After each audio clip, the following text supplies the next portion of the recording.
Welcome to Nebraska Preps Postgame with Damon Benning and Jacob Padilla.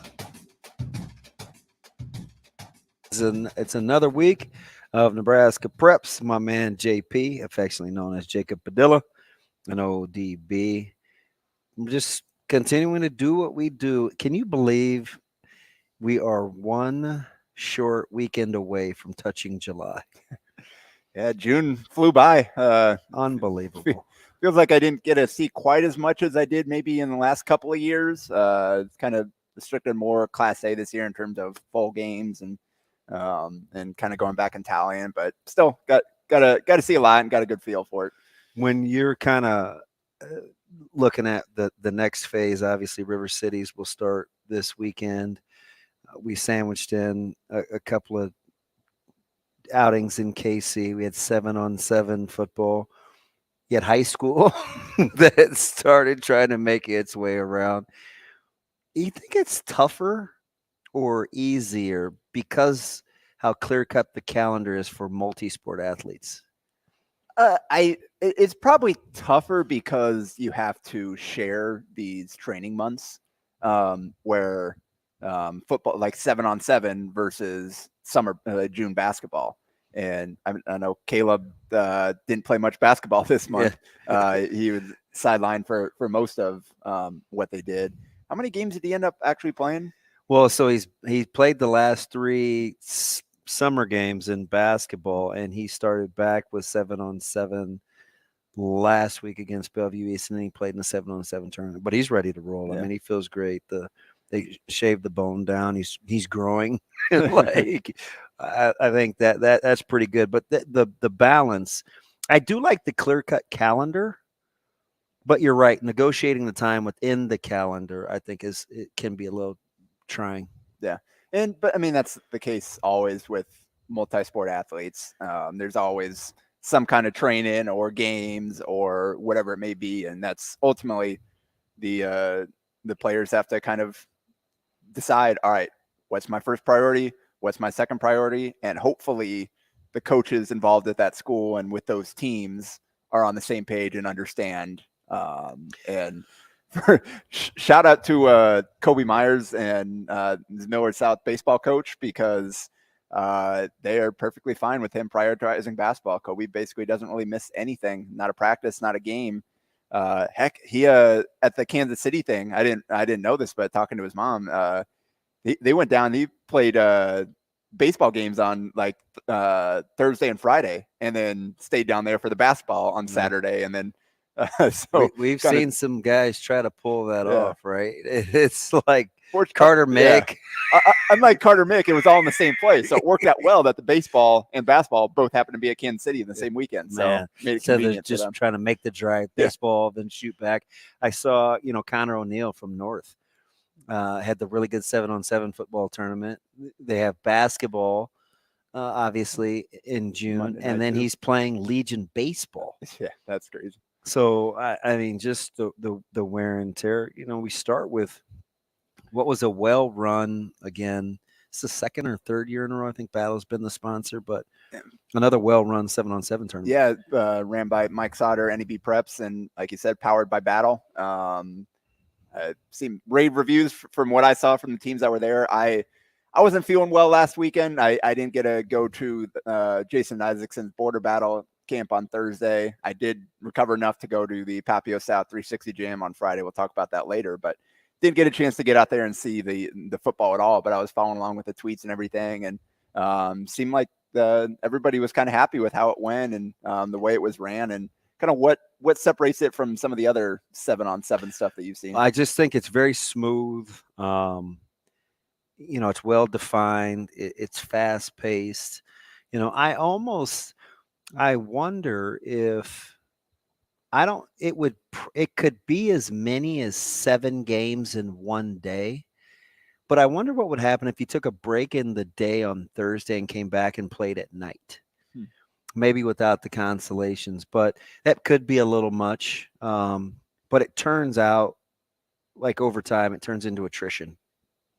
Who's healthy, who feels good, 3 or 4 games in one day. You obviously want to play well on Thursdays so you can be in that winner's bracket, because if you start at the 10, it's tough. It's tough. Yeah. And you've got a long day. So to the victor goes the spoils. And it seemed like some of those games definitely went a few extra periods from what I saw, especially going into bracket play later on. And I thought that was probably the most underappreciated thing about Millard South, who ended up winning the tournament, is they played back-to-back overtime games and they held in there, right? And they had the good draw. They played at 12:30. So they started a little later in the day because they played so well on Thursday, going 3-0, that it was maybe the equivalent to playing half an extra game. But when you did as well as they did, getting off to the good start, they put themselves in a good position. Yeah, and you mentioned Millard South won the whole thing. They beat Warriors in the final on DeLon Jones touchdown, go-ahead touchdown, and then interception on the last play to seal it, I believe was correct. What did you kind of see in terms of standouts from both sides there? Well, I like Jones quite a bit. Obviously Jackson, Marion Jackson does a really good job outside the numbers. Tamalo showed some flashes. I think if you show, obviously, the more looks you show him, I think the more he's going to have to kind of evolve. We tried to show him some different looks late. We didn't have a ton in. We stopped him on a couple series in a row. They came from behind. We thought we had that one pretty much in control. They threw a little stop route, and I think we thought we touched the guy. That's always a tough thing. The close calls. So everybody kind of stood around, and they never blew the whistle. So and you almost never see this in 7-on-7. He probably ran 30 yards untouched because it was just a little spot pass. And I think everybody stops. He just takes off and runs. And you don't want to necessarily have that where, all right, you really got to exaggerate. And now we're knocking people down. And no real complaining. They got the 2-point conversion. It made it 26-26. And then they got the stop, and then the game winner. Same guy.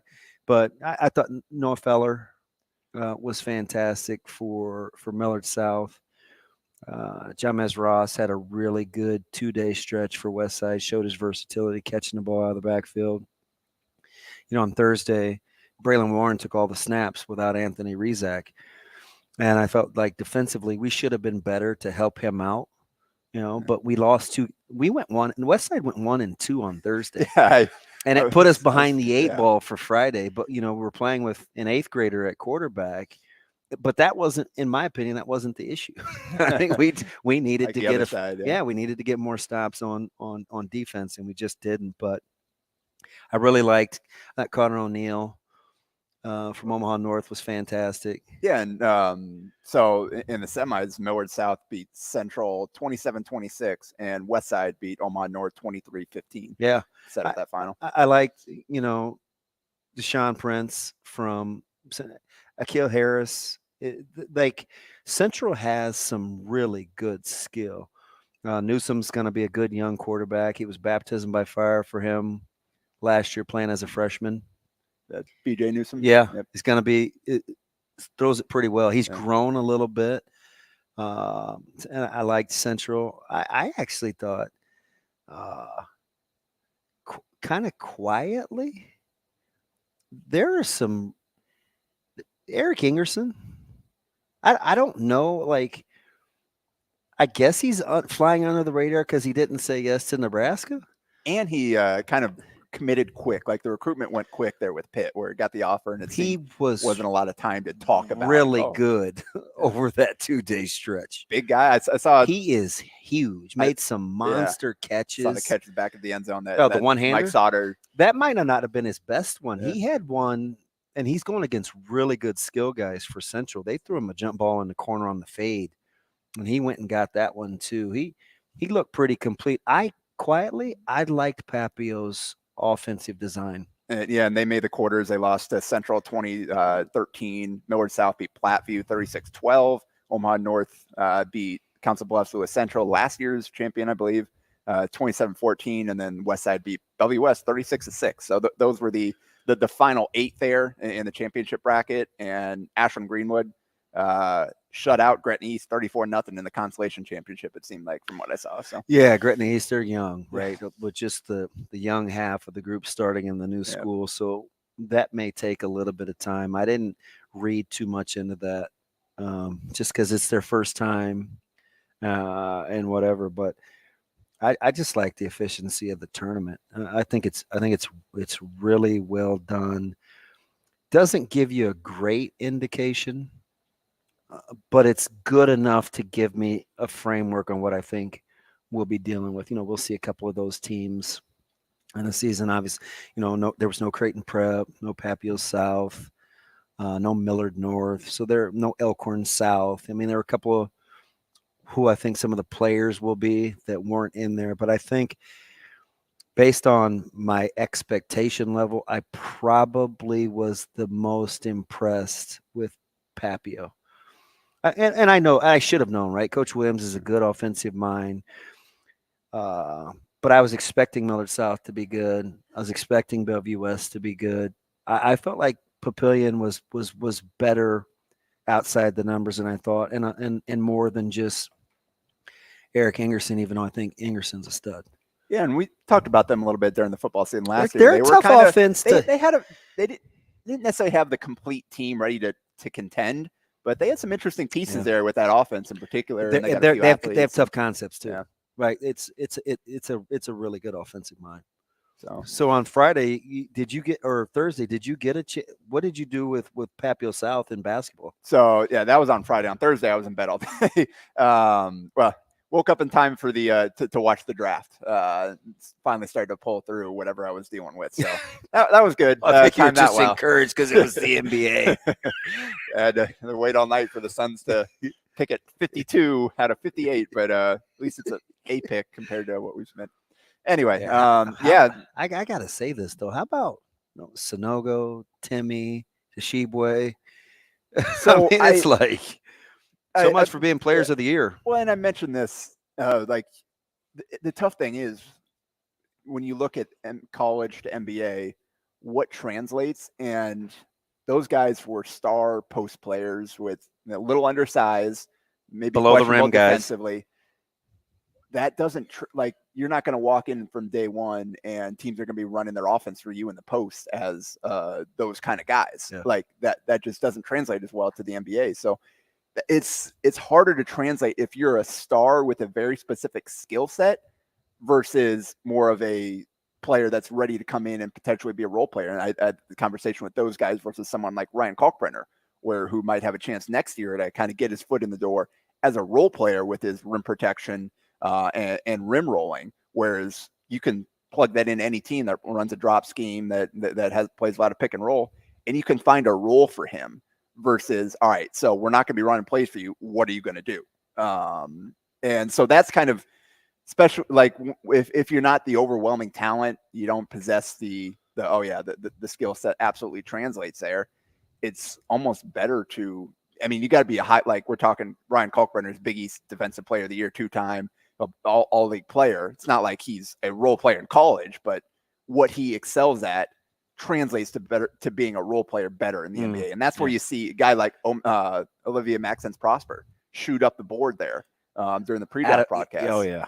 Ready-made role player from day one. He's still a little raw offensively. You got to figure out, all right, is he really going to be able to shoot? But what he can do defensively with his length, positional size, that slots into an NBA team early on in his career. So you got to find you take the guys that, all right, the no doubt, the guys that have a chance to be like number one options in that early in the draft. And then the further you get, the more you start looking for, all right, who can come in and play a role for us. And there's some guys you take, like someone just took a flyer on Amani Bates or whatever. But the reason he went so late is because what he didn't translate to college, let alone translate from college to the NBA at the level it needs to in order to let him play his game.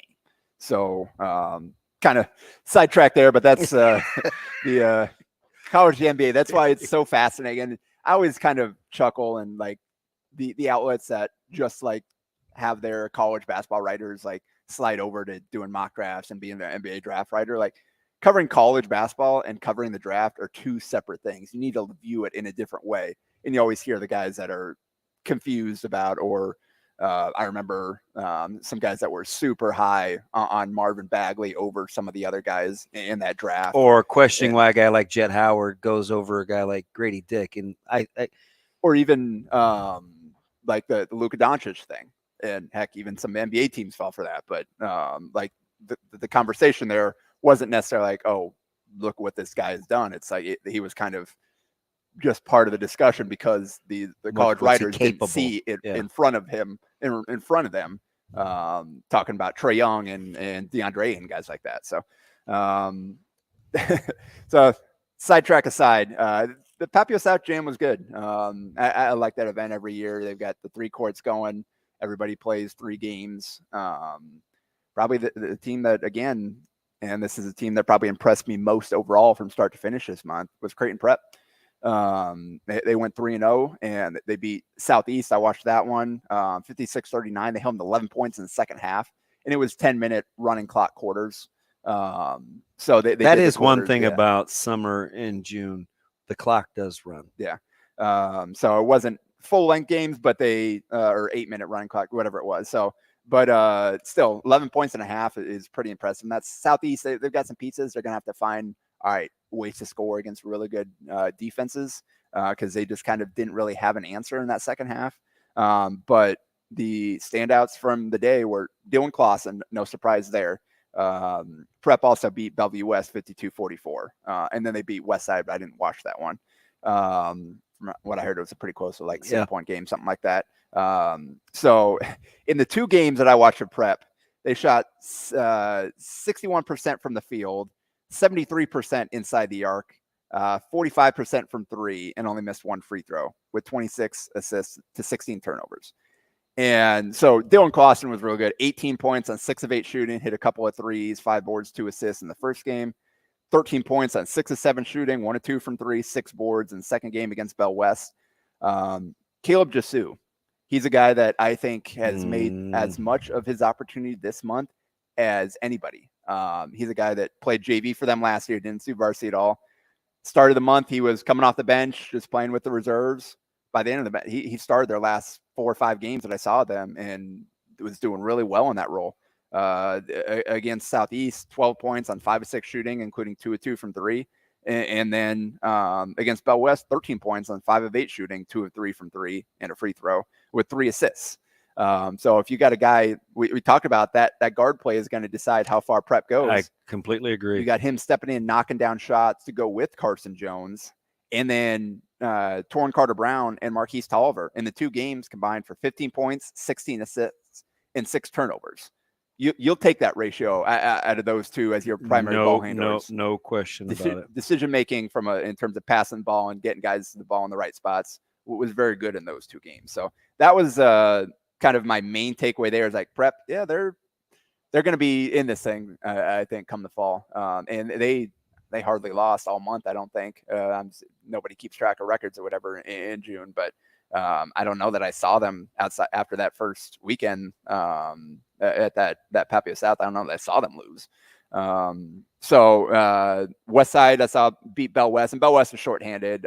Jacob Rope and Cassio Johnson had left by that point, and they still got a couple of football players that haven't played a ton for them yet. So we had Cassio Johnson the other night, but did not have Jacob Rope again when I watched Bellevue West and West Side.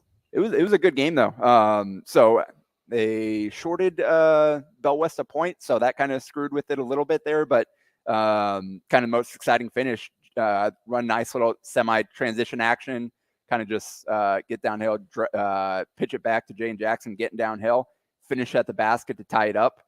Westside got last possession, put the ball in Ricky Lofton's hands, pull up 3 at the buzzer for the win, or step back 3 for the win, 44-41 in that one. So definitely a defensive battle, which not surprising with those 2 teams and who was there and everything. But which was interesting because they turned right around and played on Monday, and it was a 79-78 final.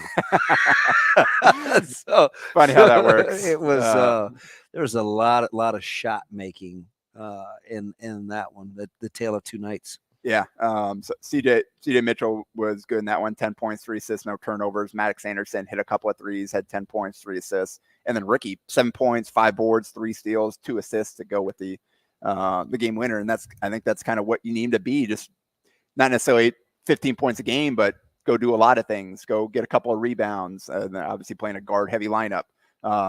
Get downhill and make a couple of plays to others. Knock down the occasional 3 if it's there for you. Seems like that's kind of that's going to kind of be the role for him. And he played it well in that game and was ready for the moment when the opportunity arose. I mentioned that Bell West lost to Prep. I forgot to mention Jane Jackson was really good in that game. 22 points, 4 threes, 2 steals, 2 blocks. And they got 10 points, including a pair of threes from Carson Schultz, who's going to be just a sophomore, played JV for them last year and has gotten to play quite a bit with the varsity this month. He played well on Monday night as well. The first game was Miller North and Westside. Miller North, Eli was not there. But I felt like some mixing and matching with the lineups. Rollins came off the bench but then played a good chunk of the second half. I don't know how they're going to get easy baskets, but I do know when they share the ball and it moves, that offense looked crisp. They got off to a slow start, came back from maybe down 12, ended up winning a close one. But when they share the ball and it moves quickly, I think that's going to be their advantage to just maybe having guards that can get down the hill and put it on the deck, because that may be an issue for them. I saw them. I mean, Eli didn't play at Papio South either. They played Central, who was missing all their football guys. So it was basically just Daleron Thomas and Devin Holman, and then a bunch of like JV guys that haven't played much varsity. So that was a 62-34 win for Central, or for Millward North rather. Camden Money, 16 points, 7 of 9 shooting, including an and 1. Neil Mosser running plenty of point guard there with Eli sidelined, making some really nice passes. Such a good passer. 15 points, pair of threes, and they did not shoot the ball well at all, but they were finding other ways to score, like you mentioned, just sharing the ball, getting it inside. And that's kind of the interesting thing when you've got Cam Money. He got a good matchup. You can put him into the post and he can score. He's a big, strong, physical. Sutton Piatkowski, we saw that in Kansas City too. He's got a good matchup. You can get the ball into him, and he's crafty with the up and unders and the footwork. And then Derek Rollins, obviously, that's what he did last year. He shot the ball about as well as I've seen him shoot it from distance. Because that's not, listen, you can live with him behind the arc, you think. Yeah. But he showed a lot of versatility the other night. He kind of played some bully ball in the post, had a couple of long range threes. I felt like that's about as well as I've seen him shoot the basketball in a while. And that'd be a nice weapon for him to be able to add if he adds some range to his game. Yeah. So Derek had 15 in that game. Devin Holman led Central with 15, who continued to be impressed with him and his ability kind of scoring variety of ways, but again, didn't have a whole lot of help. Millward, I didn't watch the whole game, but Millward West beat Wahoo 43-42 on a Max Froloff game-winning jumper. Mm-hmm. I believe Wahoo was up 33-17. And Millward West rallied the other night. They play hard. Apparently, Millward West ran a play and Froloff got a shot off and made it, but they gave the foul beforehand. They had a foul to give. They ran it again and he hit the shot again for the win. So that was good for them. And they don't get cheated in their reps. They work at it. And then the other game winner was Papio South, Pius 10th, 46-44 in double overtime, sudden death. Bryson Ball, 19 points, 8 of 14 from the field. Got great cut, fed him, missed it, got the putback and put it back in through contact for the game winner. But again, like the thing Papio South is, if they're not hitting threes, how else do they score? Needs to get something easy. Especially against Pius. Didn't have Tracy Anderson. Unfortunately, he'll be out another week or two as well. Won't play this weekend for MBDA. But good win for Papio South there to kind of gut that one out. And again, on a great game from Ball individually. Only one in double figures for Papio South. First half, Ball and Kircher were the only two that scored. They combined for all 20 of their first half points. So they got a little help in the second half and were able to win that. And then the last shout out go. Wahoo beat Lincoln Northeast 53-47. Dylan Simons, 17 points, 7 of 9 from the field, 2 of 4 from 3, 4 rebounds, 3 steals. He was really good in that game for Wahoo, and they'll need him to step up. Kyler Elliott's another guard that will need to play more for them to go around Marcus Clark, considering all Wahoo lost. Yeah, the interesting thing, we got the River Cities coming up this week, and it used to be the premier tournament. It's taken a few hits the last couple of years. We'll talk about it more after kind of, but yeah, it's a little disappointing the format it took and the way it's going to play out. But I'm excited to get back with my guys. Hey, we're back in the gym. Compete. Only 2 games for ETG, but my little guy will play too. So I know we'll both be in the same building. Yep.